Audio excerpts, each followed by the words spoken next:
I guess you can say I'm somewhat of an Elder Scroll connoisseur. The Elder Scrolls series is a series I have a bit of a soft spot for. Elder Scrolls 4 Oblivion in particular is where I got my start in the series. I picked up Oblivion in high school for the Xbox 360, which I guess fun story, I bought this at a Best Buy, and this was the first and only game where the cashier was all like, are you old enough to buy this game? And I was like, yeah. Like, dude, I've bought many M-rated games here at this Best Buy, so why the questions, old man, you know? like, come on, dude. It's Oblivion, not GTA. I picked up Oblivion because Skyrim was coming out soon, and I wanted to try out the series before I tried Skyrim, which you don't really have to do that, by the way. I was just curious about it. You know, I was super into watching gaming content on YouTube as a teen, and some of my favorite YouTubers talked about all the fun things you could do in Oblivion, so that pretty much led to me wanting to take a look into the franchise. And I was hooked. This game is fucking amazing. I remember liking Skyrim when it came out too, but I still preferred Oblivion over it, and honestly, my opinion on the matter still remains. Now, while I do like the Elder Scrolls, my attempt to get into the games before Oblivion has been rather disappointing. Look, I like the world of Morrowind. I like the graphics in this era of gaming, as I grew up in this era. And most importantly, I love how this game doesn't really hold your hand, and it kind of forces you to actually read dialogue and pay attention to your task, which leads you to exploring the world even more. And I like that. I like a lot about Morrowind. I don't like the combat though. Don't even play this on the original Xbox. It literally freezes like every 10 minutes or so. The PC is okay, but again, the combat, you know, it's like dice roll based or something like that. I really have no idea how to play this game, if I'm gonna be kind of honest. Now, with Daggerfall, well, yeah, I couldn't really even make it out of the tutorial, which I think is classic noob behavior with this game, but I do love the pixel world. The controls aren't for the faint of heart. You legit have to swing your mouse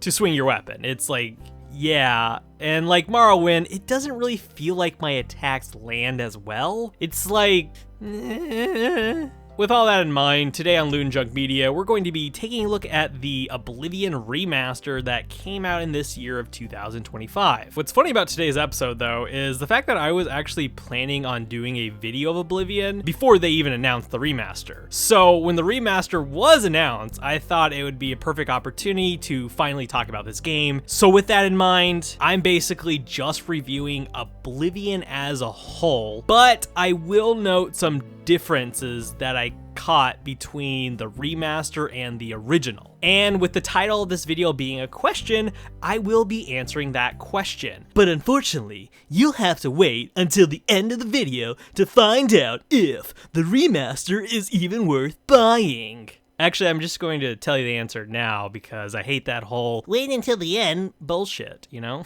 No, I don't think this remaster is worth the purchase. Enjoy my video!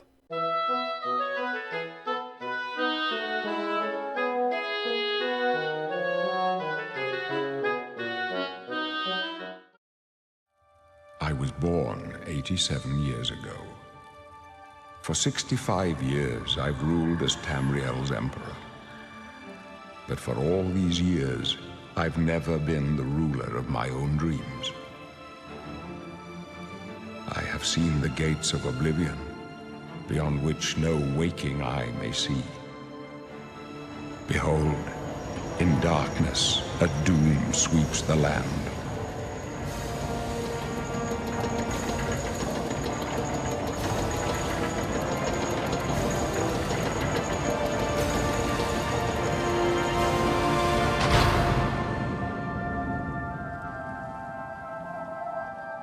This is the 27th of last seed, the year of Akatosh 433. These are the closing days of the Third Era and the final hours of my life.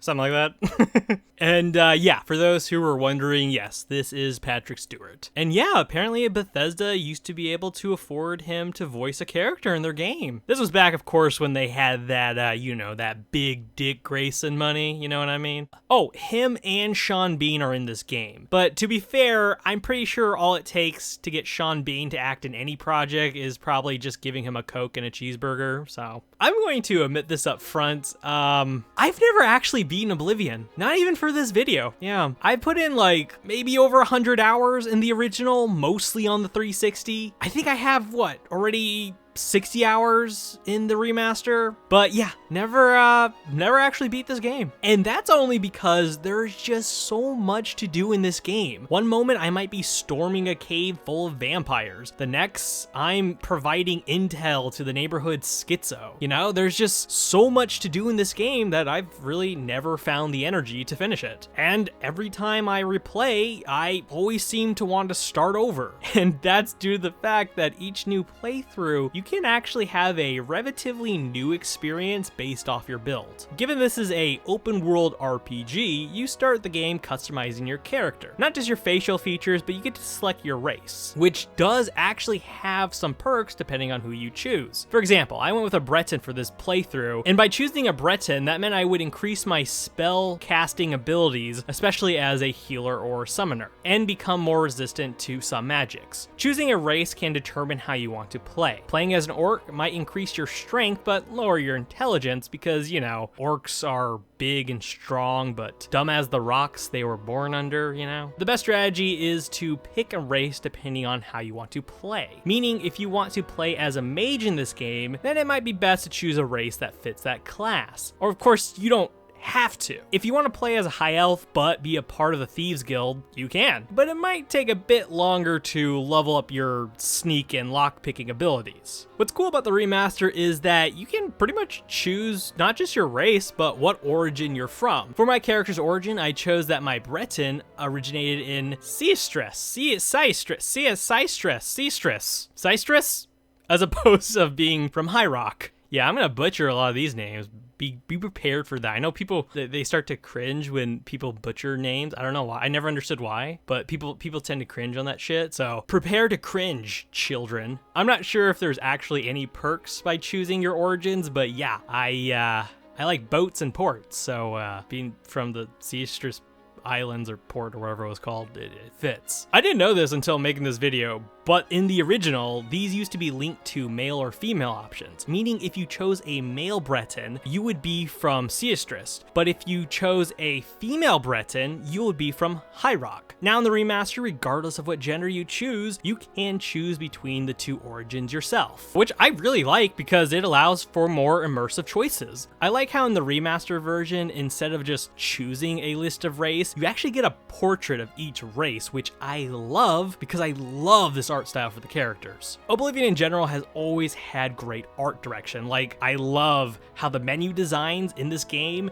remind me of actually reading off like ye olde parchment or something. Now, a huge difference between the remaster and the original is that customizing your character's physical appearance is, well, better looking in a way. I mean, I haven't really played around with customizing any female characters, but I'm sure you can make a somewhat decent looking gal that doesn't have a potato face like in the original. But so far, the character customization has been pretty decent. Just to note, I am playing this game on my PlayStation 5, so I'm sure the graphics aren't better than, say, the master race that is PC gaming. Textures in this game kinda suck, honestly. At least it did for the PS5 version. I mean, look at this beard. That doesn't really look like a beard. It's just weirdly smooth. Not sure if this is the PS5's fault or just because of the game. Either way, it's smooth and weird. Even the hair has a weird smoothness to it. It looks all shiny and greasy. I don't know, maybe that's the lighting. I don't know. The beards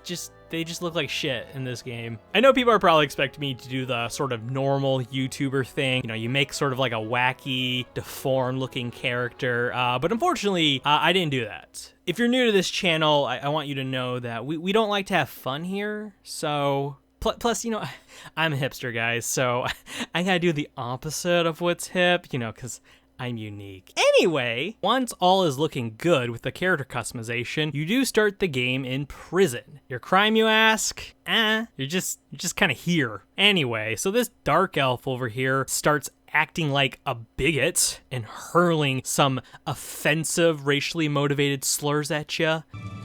Pale skin, snotty expression. You're a Breton, the masters of Magicka, right? Nothing but a bunch of stuck-up snobs with cheap parlor tricks. Go ahead, try your Magicka in here. Let's see you make those bars disappear. No? What's the matter? Not so powerful now, are you, Breton? You're not leaving this prison till they throw your body in the lake. Oh, that's right. You're going to die in here, Breton. You're going to die. You know, it's probably because he's a, knife-eared little bitch who's probably a zombie fucker because you know how them inbred morons down in Morrowind like to do their fucking thing. Anyway, while he's doing that, the guards make their way to your cell. Now, this is where you get to meet the Emperor's bodyguards known as the Blades, and the Emperor himself. Basically, assassins have slayed Patrick Swayze's sons, and now they're after him. The cell you're in houses a secret route the Blades are taking the Emperor through in order to escape the city. The Blades are all like, yeah, you're free to go, just, stay out of our way, and they pretty much let you roam freely. This area is basically the tutorial for the game. You'll find things like weapons, potions, and you'll learn things like how to pick locks, how to use keys, how to kill something, how to use torches, your basic tutorial. But eventually all paths do lead back to the Emperor and the Blades, and this is where the Blades are like, fine, I guess you can come with us. At this moment, the Emperor asks you for your birth sign, which is pretty important to this game as the birth signs do give you certain effects. Like your race, these signs can give you special powers and abilities that can also affect your stats. I went with the Lord Birth sign because it mentioned something about increasing my armor stats and resisting more magic. Not sure if that was a good call, but I mean, it seemed fine to me, so. Although, look at this artwork, man! I love how these figures are just sketches on yellow tinted parchment paper. It really looks like I just opened a page out of Leonardo da Vinci's sketchbook, which of course I own. It's just so cool. I really love this shit. I'm also really digging this menu box. I mean, I love the floral patterns on the top, along with the sides looking like they've been torn. Like, I don't know, this is really cool to me. What's your call, sir? They're behind us. Wait here, sire. Wait here with the Emperor. Guard him with your life. Watch your... For the Emperor!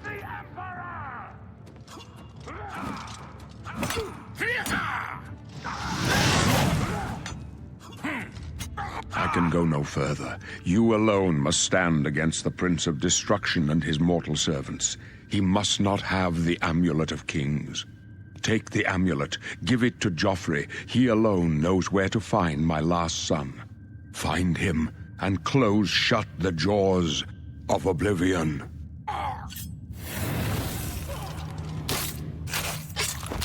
Stranger, you chose a bad day to take up with the cause of the Septim. Anyway, once the Emperor is dead and you kill the assassins, one of the Blades will ask you for your class. Now, this is where you get to choose from a buttload of classes. You can even customize your own class, which is really cool. Again, the artwork in Oblivion is just fucking fantastic, as each class is represented with a painted pinup. I think it's supposed to look like watercolor or some kind of acrylic. I'm leaning a little bit more towards acrylic. I mean, the art style is most likely digitally painted, but it's supposed to look like a medium found in like medieval times. So regardless, Oblivion has always had some unique and arguably underrated artwork sprinkled throughout the game. So basically, the classes you choose depend on how you want to play. You can stick with something that fits your race and birth sign, or you can do something completely different. And that's the beauty of Oblivion, is that you pretty much can carve out your own path. You can choose between 3 different focus groups: combat, magic, and stealth. Within these specializations, you can choose classes like barbarian, archer, sorcerer, thief, pilgrim, bard, you name it. Seriously, You can name your own class. I went with the Battle Mage because I was trying to roleplay a sort of Doctor Strange-like character, but with a focus on being able to use weapons. I was reading some Doctor Strange comics while recording this playthrough, so it all was kind of fresh in my mind. Anyway, let's get on with it and make our way to the world of Cyrodiil. Now, here's where things get a little bit more controversial with the remaster. Oblivion is known for a lot of things, and one of those things is just how colorful the world is, how vibrant and green it is. Like, this game is very, very green at times. On the flip side, the remaster is a bit more muddy to look at. Some of the colors just seem a bit washed out or look more brown than green. The original looked more like a fairy tale world or something like Peter Jackson's Lord of the Rings, where the remaster tries to go for something a little bit more realistic. It looks like they're going for more of a summer day, you know, where everything looks very, very dried up. There's also this like weird haze in the world of the remaster. The haziness is it's a bit unappealing to look at sometimes. But to be fair, hazy open worlds are kind of the norm for a lot of modern games. I mean, Tears of the Kingdom had a kind of a hazy world as well. However, I don't feel like this world looks bad, just not as colorful. The lighting is actually pretty good in this world. As the sun sets, there's an appealing amber tone casting over the entire world. And traveling at night is pretty to look at, especially walking around cities like Skingrad. I feel like calling this world ugly is a bit of a dishonest take. It's not ugly, it's just not as vibrant as the original. However, in the fields outside of the city of Skingrad, there's a lot of color actually. The color of the different flowers do pop, and it does add a nice contrast to this muddy world. And some trees do have an appealing orange color to them, kind of like we're in fall. But yeah, washed out, dried out, hazy. I can easily see how those are the biggest critiques in terms of the game's visuals.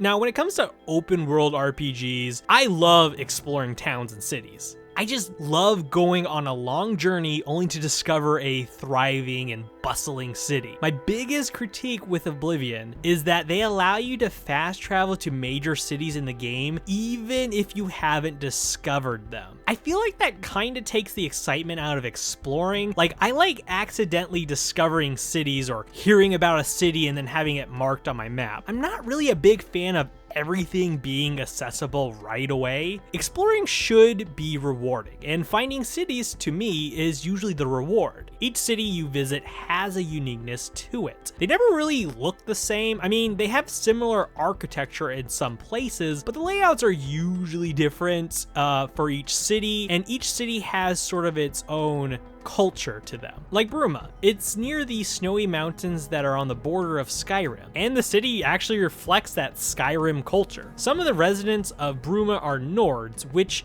is the race that originated in Skyrim. Nords are kind of like big Viking looking people, you know, they kind of have a lot of Viking heritage, and the town really shows that. It looks drastically different from the other towns that have more of a, I guess you can say, British type of architecture. Bravil, near the borders of Ellesweir, is kind of muddy and looks a bit run down.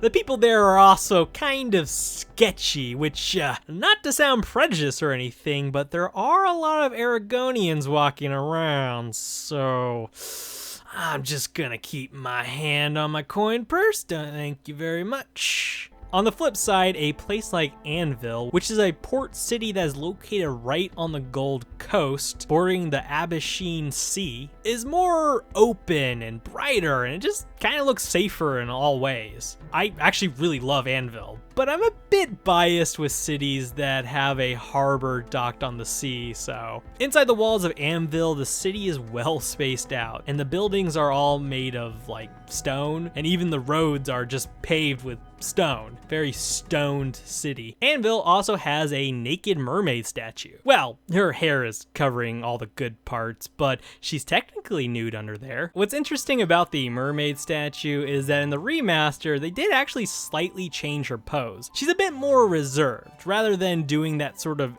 Ariel from Little Mermaid's pose. However, I did notice something shockingly different from the original. They gave the mermaid a fatter ass. Like, she's pretty well shaped in her fins. Now, my conspiracy for why this is I'm assuming the artist that worked on design for the statue was probably a big fan of the movie The Lighthouse. And I'm going to bet, while watching this in a crowded theater, the scene where Robert Pattinson is, you know, fucking the mermaid, I'm going to assume our statue artist probably shouted out while pointing at the screen something like, "I identify with Robert Pattinson in this movie." At least that's my conspiracy theory as to why they gave this statue a fatter fish ass. Speaking of sexualization, they also gave the fire chicks a fat ass. That, or the fire is just shaped in a certain way that's activating the neurons in my caveman brain. Nah, I'm pretty sure they gave her a fat ass. Although, why sex up the fire chick but then remove the topless statue from this game? Like, seriously, Bethesda? This is fine, but this isn't?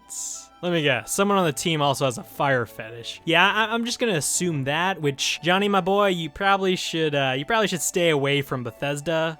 Like, please do. The Imperial City, the city which you were imprisoned in, is like a large hub. Yeah, there's just so much to look at when you're in the Imperial City, and the culture really reflects that. The city is a large multicultural melting pot with different inns and taverns and a lot of diverse specialty shops, places where you can get armor, weapons, jewelry, alchemy ingredients, and this is only the market district. Everything in the city is divided into multiple districts. There are districts dedicated to an arena where you can actually bet money on fights as well as make money by entering the fights yourself, which is actually really cool because once you defeat everyone in the arena and become the new champion, you can kind of turn this into an actual steady income. And that income can be used for many things in this world, from buying new gear to owning a house. Although the prices of buying a house in Cyrodiil is just fucking ridiculous. So it's kind of pointless in my honest opinion to buy a house in this game since you can actually get a free castle. I'm not even joking. You can get a fucking castle. A castle you can explore in, sleep in, you get your own cook, you own your own guards, and yeah, you can upgrade the castle as well. And yeah, you can decorate the place however you want with these display cases, which yeah, this game needed like a Sims style house builder. That would have been a lot cooler, cause this is annoying. Can you just go in? What I really like about exploring Oblivion is that you really never know what to expect. Exploring tends to lead to interesting things. For example, one time I was just, dinking around the world, sightseeing and whatnot, and I ended up stumbling upon a settlement, and this settlement just seemed deserted, except for the fact that there was floating farm tools, which, is this a ghost? It's a ghost, isn't it? Well, it turns out that the local wizard had accidentally turned everyone in town invisible. Although there was a weird glitch during my playthrough, as this guy here apparently didn't get the memo he was supposed to be invisible, but whatever. Now, this is what I love about Oblivion. I really love the quest lines in this game. I feel like a lot of them are way better than Skyrim's quest lines. I mean, don't get me wrong, I do like Skyrim. It's a great game and all, but my biggest complaints about Skyrim was just how uninspiring some of the quests were in that game. A lot of the time, I was usually quested to go into a tomb, kill some zombies or whatever they want to call these things, and then retrieve some item or do something of importance there. I mean, yeah, okay, there was some unique quest, but they still all follow the same pattern. Now, Oblivion does have that issue as well. I'm not gonna act like Oblivion isn't guilty of you being sent to a location to explore, retrieve, and then report back. Yeah, some of those quest lines do exist in this game, but there's a lot, and I mean a lot of fascinating quests in this game. One of my favorite quests of all time in this game allows you to literally jump into a painting, which is the reason that sold me on buying this game. I saw YouTubers talk about it and I was like, yeah, I gotta check out this game because of this quest. You can even participate in a whodunit mystery. You see, someone stole the Countess of Coral's portrait of her late husband, and you gotta figure out who did it. It's interesting, not as in-depth as, say, a Sherlock Holmes game, but interesting nonetheless. Although, what would make Oblivion's world even cooler, and I've always felt this way even about the original game, and I was a little disappointed they didn't do anything like this for the remaster, but it would have been 10 times cooler if there was some kind of survival mode to this game. There was a survival mode in Skyrim, or at least I think they added one after the many updates and many versions of the game. I can't remember if there was a survival mode at launch, but there was a survival mode in Skyrim that forced you to eat, sleep, and stay warm. That mode was okay, but no Bethesda RPG will ever hold a candle to the survival mode found in New Vegas. New Vegas had the right idea. Make the survival mode like The Sims. You have a meter for hunger, thirst, and sleep. It wasn't just some random warning telling you something like, hey, you're hungry. It was a meter you actually could micromanage. It annoys me to no end that we really never got a continuation of this mode. I mean, yeah, Fallout 4 had a survival mode, but it didn't allow you to monitor your meters, it just told you when your character was hungry or sleepy. Plus, I wasn't a big fan of how it treated survival like a difficulty rather than a tacked on mode. But yeah, I kind of wish the remaster added some survival mechanics. Although, to be fair, this game might not need a survival mode, as it does have features that do need replenishing. You see, all the gear that you collect, from your helmets to your swords to even magical items, do need to be repaired or re-enchanted, meaning every time you get hit, you block, you use it, it depletes your gear's durability. And that means you either need to carry around more repair hammers, or you have to constantly pop into a blacksmith to get your stuff repaired. Just like Fallout 3, repairing items does get annoying pretty fast. It seems like I'm always in need of some kind of repair, as my equipment is like always breaking on me. It's kind of annoying. Then there's also enchanted gear. You can enchant your weapons, and you're also able to use staffs that shoot magic. Each attack from these items drain the magical enchantment, and if you run out, the weapons no longer produce the magical effect, and staffs will basically become useless. To re-enchant these items, you can learn a spell that will trap enemies' souls into what are called soul gems, which means you have to find these gems either in a cave, house, or you can also just buy them. If you don't know how to trap souls, then you have to find someone around town who does know how to enchant items, but that's going to cost some gold. So to be fair, I guess this game doesn't really need a survival mode, as it has some of that. I just want eating and sleeping in this game to have a real purpose rather than just being there. Although I guess you do sleep in order to level up, so at least sleeping has a purpose. Eating, not so much.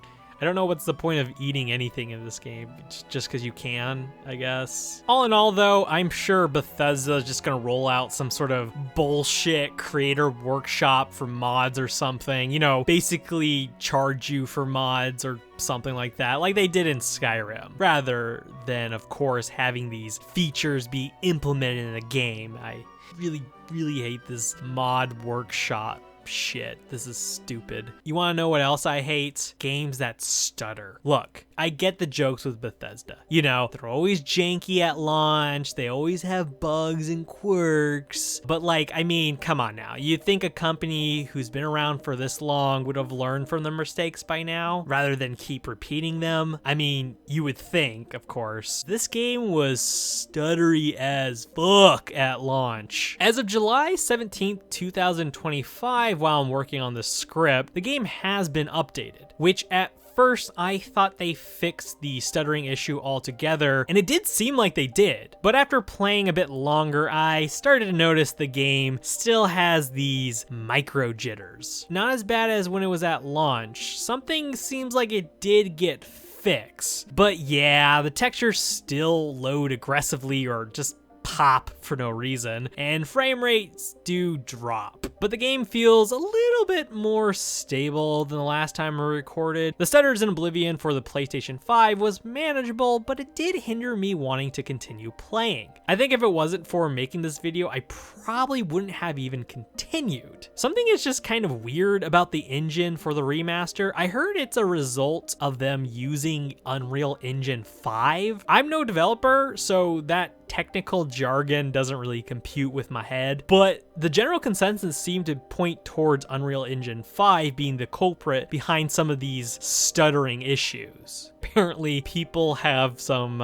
strong opinions on Unreal Engine 5, so these game engine companies should probably get their shit together because people be mad. People be mad. Even tweaking the settings doesn't really seem to help, which, God, always makes me laugh because why include this shit in the console versions if it's just going to make the experience more shit? Like, why have a quality mode? Seriously. Oblivion really is all about player's choice, and the gameplay is affected based on whoever you want to be in the game and playing however you want to play. It seems like everything you do gets recorded. The stats of this game is based on what you do. The more you swing your sword, you level up your sword ranking abilities. The more locks you pick, yep, you level up your lock picking skills. Heck, even getting hit while wearing a certain armor, like light or heavy armor, seems to level up your armor abilities, so that's interesting. And there's quite a bit of skills to max out. Magic usage like summoning spells or destructive spells, leveling up alchemy, sneaking around, hell, even jumping around increases your agility level. I don't know if they really changed much about the skill system, but I kind of weirdly feel that I leveled up a bit faster than the remastered in comparison to the original. Not sure if that's just me noticing things that don't actually exist, but yeah, I kind of felt like I breezed through the leveling up system in this game. Although the difficulty is still kind of odd in this version of the game. I don't know, it's kind of weird to explain because I don't feel like this is the hardest game I've ever played, but sometimes engaging in battle does seem to put you in an unfair position. Like, I would try to level up my sword skills and buy swords with higher attack points, yet it still seems like I do shit damage to simple bandits or marauders, which makes it even more confusing when I loot the body and find out that the armor they're using is a lot weaker than my attacks. Shouldn't I be doing more damage?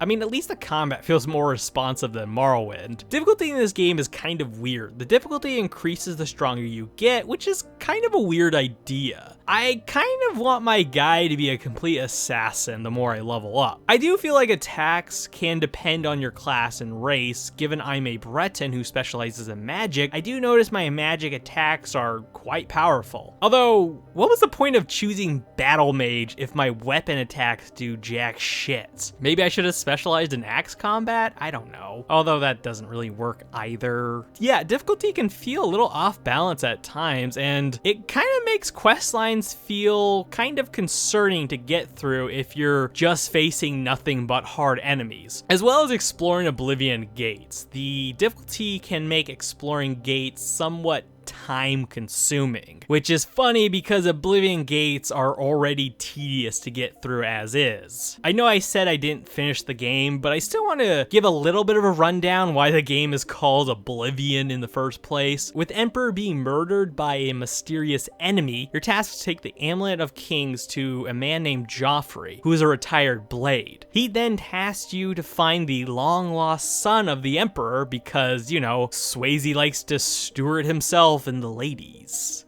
or something like that. So that leads you to Kvatch, where you'll see that the place is being overrun and destroyed by Daedras, who are these hellish creatures from Oblivion, which Oblivion is basically hell. It's filled with lava and the sky is always red. That and everything is always trying to kill you. So, with Kvatch being overrun by Daedras, your task is to go through an Oblivion gate and stop the invasion. Doing so, you'll make your way up to the top of this tower, and then you have to pull this sigil, thus destroying the gates. And after you close the gate, you swarm the town of Kvatch to take it back. And yeah, once you take it back, you get to meet up with Sean Bean's character, who is a priest living amongst the other refugees. And from here, you pretty much take him back to the Blade's hideout in the mountains near Bruma, hiding him away from the assassins. Throughout the main quest, you'll learn that the cult is called the Mythic Dawn, and they are trying to summon Mehrunes Dagon, the Daedric Prince of Destruction. And based off his destructive name, you probably could guess what Dagon wants with Cyrodiil. Usually this is how far I always get in the story. I get to the point where they tell you what the main threat is, and then I kind of dink off from there there. But yeah, given the Mythic Dawn opened Pandora's box, more and more Oblivion gates are starting to open up around the world. They're opening near cities, countrysides, you pretty much name it. And well, it's up to you to stop these gates, because of course it is. Which, yeah,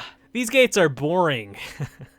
I'm pretty sure you can tell I like Oblivion. It is a really, really good game. I don't think the Oblivion gates, on the other hand, are that great. In fact, I kinda hate doing them. What's cool though is that you don't really need to spend any time doing them. You can pretty much just ignore them. Heck, you can pretty much just ignore going to Kvatch. You know, if you don't go to Kvatch, you don't open the portals, and you can pretty much just play the rest of the game portal free. How many games do you guys know of where you don't have to do the main quest to experience the rest of the game? Like, that's actually kind of cool. Seriously, having freedom in this game is why it's one of my all-time favorite games. Closing Oblivion gates are kind of stupid and boring. I mean, the gimmick seemed cool at first. You're literally going into a portal that leads to hell. That's kind of badass. But what's not badass is repetition. Going into the gates, your task is always making your way up the main tower that's located in the middle. And you have to go up there and pull the sigil to close the gate.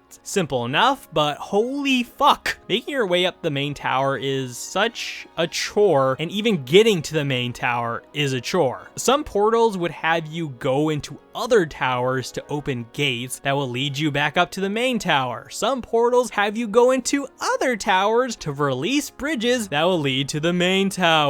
Sometimes you have to go through caves that will lead you up to the main tower. And yeah, that's it. Just go to the fucking tower. And when you're in the tower, you pretty much have to make your way up again. All you do is go up in these gates. I'm tired of going up. I want to go left. I want to go right. I want to go down. Yeah, this gets old pretty fucking fast. There's no deep puzzles or doing anything in these gates that will make this experience more interesting. You fight a lot of Daedra, which I guess is fun. Close the gates, congrats. Heck, even having spider ladies with big boobs didn't even entice me to want to experience these gates. Fuck this shit. In fact, I kind of avoided them at all cost. Even the ones near my castle, which really bugs me. This is my castle. What is that thing doing near my castle? Fuck that thing. Goddamn Daedras. The sigils are kind of cool though. You collect them and use them to enchant your weapons and armors, which I guess could be worth the trip. But yeah, that's the Oblivion gates. I kind of wish there was more interesting things about them, but at the same time, I guess I don't feel like the game really needed to add more to these gates, given that there's so much to do around this world. Having one boring thing really doesn't ruin the experience of the game, you know? And yeah, that kind of wraps up my review of Oblivion. Sorry if I didn't really go into detail about the main story. Again, there's just so much to do in this game. I really never found any time or energy to complete the main story, and it's not like the main story is bad. It's interesting. I do love stories centered around cults worshipping demonic entities, and I do like having to stop the forces of evil from polluting the world, so that's kind of cool. Oblivion is a game you can literally spend hours doing nothing and yet still find some kind of enjoyment out of it. It's a game filled with quest lines, medieval simulation, and most importantly, it's a game that truly showed me that games were better back then. I would say this remaster was an easy win for the fish fuckers over at Bethesda, probably making them some of that sweet moolah. And speaking of moolah, I started this video saying this game isn't worth the price, and I don't think the remaster is worth the buy because Oblivion itself is such a great game that regardless of which version you choose, the experience won't really make a difference, you know? One might look a little nicer than the other, one will look more modern day, I guess, if you want to say that, but it only looks different. It doesn't actually feel like I'm playing an entirely new game. So you're not really missing out much if you don't get the remaster and if you just have the original, or if you just want to get the original over the remaster. I also don't really think it's worth the price because the original game has been out since 2006. You can easily find it on Steam for a much better price than the remaster. Plus, the original is actually pretty accessible even if you're a console user, or should I say it's more accessible if you're an Xbox user. You can easily just pop the 360 disc into the Series X, or you can download it on Game Pass, or you can purchase it for a cheap price on the Xbox store. Now, if you want to play the original on the PlayStation, well, you're fucked, but you already kind of knew that because you bought a PS5. I don't have a Steam Deck, so I have no idea if the original is Steam Deck compatible. Nintendo fans out there, you people get nothing. But yeah, I'm sorry to say I don't really think this remaster is worth the money. But honestly, if you like what you see, then yeah, just seriously pick it up. Fuck it, man. It's your money. It's your money. But as someone who is stingy with their own money, I do have an issue with buying the newest shiny thing, especially when the newest thing is just the old thing, but shinier. And the old thing is still pretty cheap and still pretty accessible. So again, it's really up to you to determine your own fate and financial situation. With all that said, I will leave you with this final note. And that note is to just play Oblivion. Remaster or not, just play the goddamn game. It is so amazing. I don't know if this game will change your life or make you a better father. I don't know if that will happen. It might happen. Maybe. Ho, ho, fucking ho. Did this video take forever to make? You see, I started this video all the way back in July, and it's taking me quite a while to edit. And then, like, you know, as I'm like searching for specific footage for my gameplay, of course, I don't have certain gameplay footage, which was extremely annoying, because then I had to pop back on the PlayStation and record that specific footage.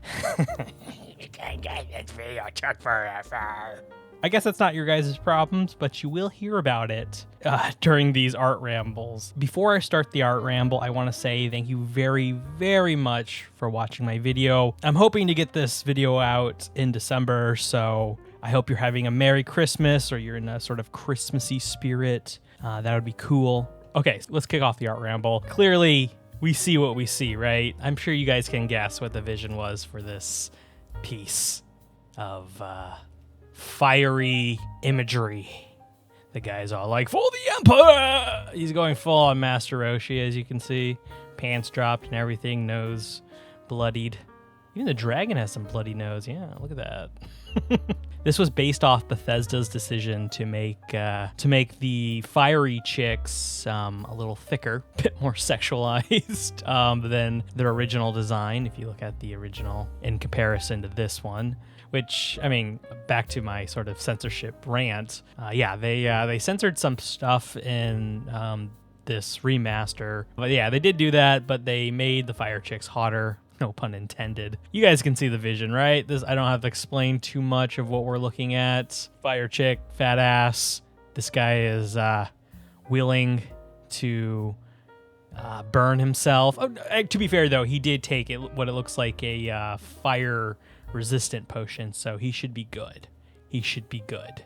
Yeah, so in terms of technical skills, as you can see, this is an inked illustration. This will probably be the last inked illustration on Loon Junk Media, only because if you watched my Resident Evil 0 video, I think, if you watched that video, I mentioned on how I'm finding ink illustrations to not make good thumbnails. I think they confuse some people, thinking it's like an art tutorial rather than like a video game review. But for this illustration, I went with a inked illustration. I used my liners as usual. The great thing about inked illustrations is you can capture some pretty fun textures. As you can see, your armor is very wrinkly, which is the texture I'm going for. A lot of grooves. You know, I think it's I don't remember. I think it's metallic. I'm assuming it's metallic. Why would she be wearing wooden armor? That would be horrible. She's made of fire. I got a little ballsy with my brush pen. As you can see around her, the Oblivion portal is completely black. I think originally I almost kept it white, but in terms of contrast, which is something I really tried to think about, I needed something to help her stand out a little bit more, so I had to blacken the portal. It also kind of helps that sort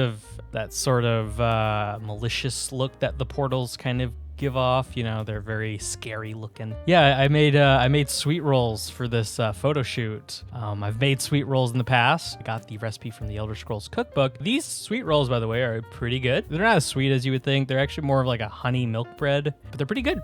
Pretty good, actually. I crave them sometimes. I'm not a fan of the cream cheese frosting, though. To be fair, though, I've never been a fan of frosting. So, but yeah, this photo shoot in particular, I wanted to go with a bit of a festive look, like a little bit of a feast before an adventure, but during the winter or something. That's why we got little pine tree clippings and eggnog, some apples. Yeah, a little snack before messing with the fire chick, I guess. But yeah, one of the interesting things about the drawing the fire chick was, she's made of fire, but I still wanted to give her the impression that she was thick and kind of, dare I say, kind of fatty. So that's why we have the armor kind of really clipping to her body, and her fatty parts are kind of bulging. It's so funny because when this came out, when the remaster came out, I saw a lot of YouTubers use the fire chick as their thumbnail and be like, some of them even exaggerated her ass. Let's just say people were willing to roast their chestnuts for this chick. So, so yeah, that's all I got to say about this art piece. I hope you guys enjoyed it. I hope you guys enjoyed the video. So thank you for watching as usual. Have a Merry Christmas. And remember, don't roast your chestnuts for hoes, man. Don't do it.